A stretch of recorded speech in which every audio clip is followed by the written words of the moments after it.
My good friend Sam from Seen Through Glass recently purchased a slightly outrageous daily driver, the Jaguar Project 8. Sam drove it out from the UK for a day of filming in the Swiss Alps because, well, that's just what us petrolheads do. The Project 8 is a limited run model, only 300 ever made, so to see one in the wild and being used properly is a rare sight. 600 horsepower from a 5-litre supercharged V8 with all-wheel drive is a recipe for a lot of fun in the winter. It looks and sounds absolutely fantastic, and luckily for me, Sam has offered that I take it for a drive. Sam! Hello! Hi. Hi! Welcome to, well, my spot. Your log log shed. It's quite big actually. It is quite big, isn't it? It feels weirdly special being here. It does, right? Yeah, it feels like what are the big steps in Rome? What are they called? The Trevi Fountain? Yes. Oh wow, yeah. It's got that same like... energy. Yeah, yeah, it does. Yeah. Special place. Yeah, I mean I'm filming here since 7 years. Nearly where my channel started. That's quite mad, isn't it? It's quite mad, yeah. Anyway, you are here with your new... Yes, very newish, practical. It's quite new, right? Well, yes. I actually bought it back in May, but then for a good solid 3 months it was in the garage. So I've only really been using it and documenting it since like August, September time. So did you buy it as like with problems? Yes, I didn't know that. It had been sitting in a collection for 5 years, not really driven, which is not good for any car, especially a Jag. Yeah. They inherently, well no, that's a lie. They're just weird, funny cars because they were like a Skunksworks project that I don't really know why Jag made them. And then of course being Jag, they had no spare parts. So when things go wrong, they're like, ooh. And something did go wrong and the company that made it gone bust. So then we all sat around going, right, what are we going to do now? Anyway, the car's now working perfectly and I adore it. Awesome. My very impractical daily. It looks amazing in the snow.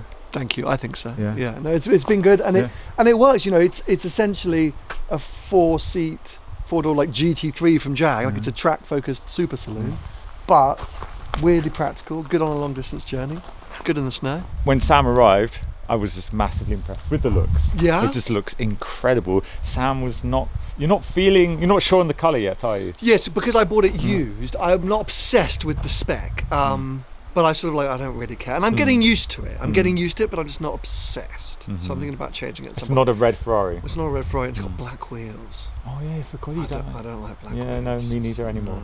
No. Anymore. Yeah, exactly. Yeah. So Sam, as I said, has offered that go for a drive. I've never driven one. Super excited, and perfect slippery, icy conditions. What better? Yes. Driving your friend's expensive car in icy conditions is great. Good luck.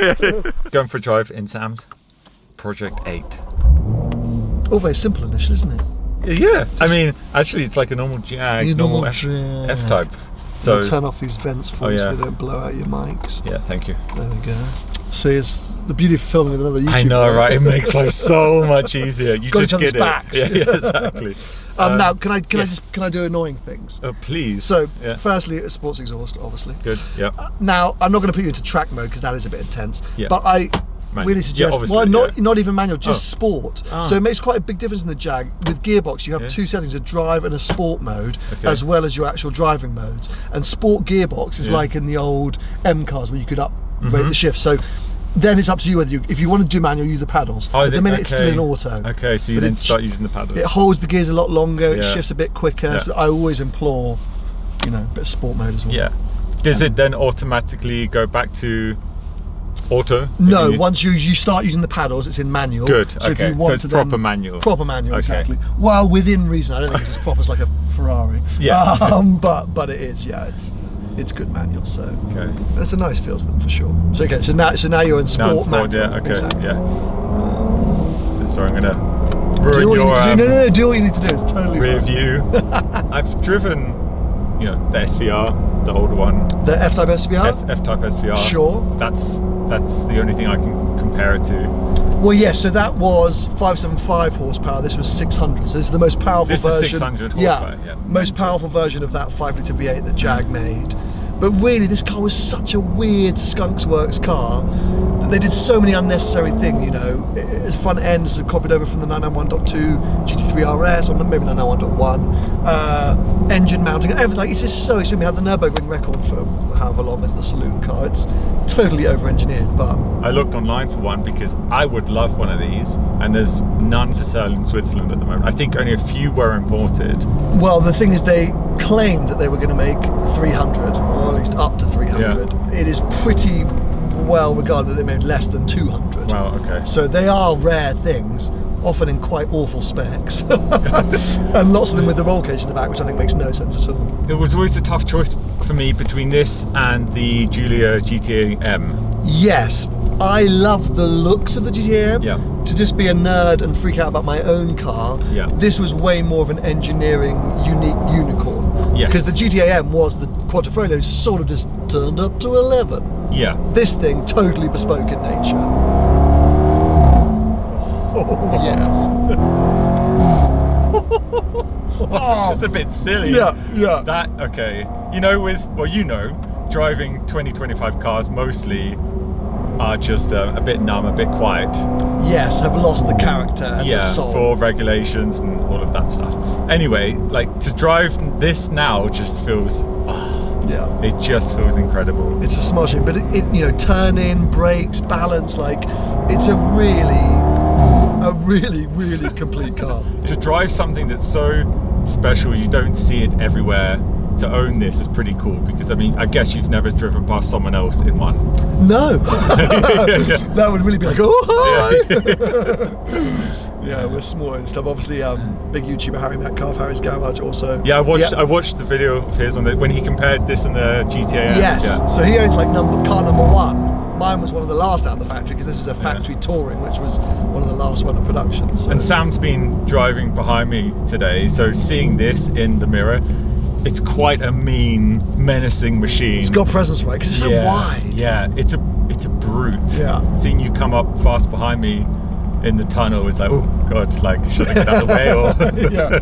That's why I don't love the orange. Because I would like if it was like a dark blue, or like, I don't know what, there's a darker, subtle colour, it would be even more under the radar. Okay, yeah. It's a bit too like boy racer for me at the moment. Okay. Brakes are super sharp. Yeah, the brakes are great. Are they, is it ceramics? Yeah, ceramics, Yeah. They can sometimes feel too sharp, I find, on certain cars. Well, yes, and this at slow speed, you get a little bit of that, but at higher speed they are better. They're easy to modulate. The pedal is easy to modulate. Okay. But, you know, it's one of those cars that takes a little bit of time to work out exactly the dynamics, because it's not light. It's like 1750. Yeah. So I know I'm very happy with it. It's a sort of ridiculous daily, but I was going to say, it's your daily, right? Total daily driver. I had to take my daughter's seat out the back for this trip, just because I was like, well, there's no point in bringing it with me. So this is used for the nursery run and crazy. Got to get the shopping. The coolest dad in the village. Actually, I think dads at the nursery do hate me. Oh. No, it's a cool car, and strangely compliant actually. As firm as the suspension is, it's actually totally usable. It feels it. I mean, I know I could drive normally and it would just be really quite usable. Yeah, it's not firm, but it's not backbreaker. Sam coming out here, I love that you just do such a spontaneous trip. You know, not everyone's willing to jump in the car. You drove out here yesterday. Yeah, I left at like 11:30 midday from the UK. on Friday from the UK. Got to the hotel. Filming all day today, and you're going to start the drive back tonight also. Yeah. Mad.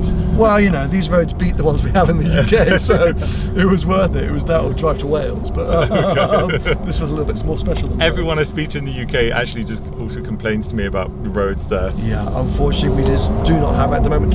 There are great roads, but they are so busy now, or they've got roadworks, or the road quality's gone to hell, or they're too narrow, and cars these days are too fast. Yeah. You know, so it's just really hard to get out and enjoy. Your 3-car garage at the moment is pretty epic. It's pretty outrageous. I mean, all Yeah. track focus between this, the GT3 and the Challenge Stradale. I sort of feel like I'm done. But you're not. Well, no. Never say never as a YouTuber. Yeah, exactly right. But I honestly wouldn't know what to add, I don't think. I feel like you know something's about to happen that I don't. Well, there's a wall here. I call it my exhaust test wall. Love that. Yep. Passes. Glad you think so. I mean, you're used to it by now, obviously. But you know what? A few times I've heard it from the outside, Yeah. and I don't realise how loud it is from behind or from outside. Yeah, when you did this launch earlier on, it sounded just epic. And you did it twice, and both times it made different sounds. It's not this pre-programmed pops and bangs or whatever. It's very raw and real. Because of how over-engineered it was, it's not like the F-Type. It doesn't pop and crackle forever. Yeah, which it very rarely does it. crazy. Yeah, it very rarely does it in this car. And stock. That's what I love. Like the fact that the Jag went and made this so unnecessary. Couldn't really sell them. No one really wanted one, but they're so good and so underestimated. 100%. I sometimes think, what would I have instead of, well, often, what would I have instead of my GT3? As we talked about earlier, it's a hard car to replace. Really hard car to replace. It would have to be something super unique like this. Yeah. It's the lads! It's the lads. I mean, we've been totally outdone. We've been totally outdone.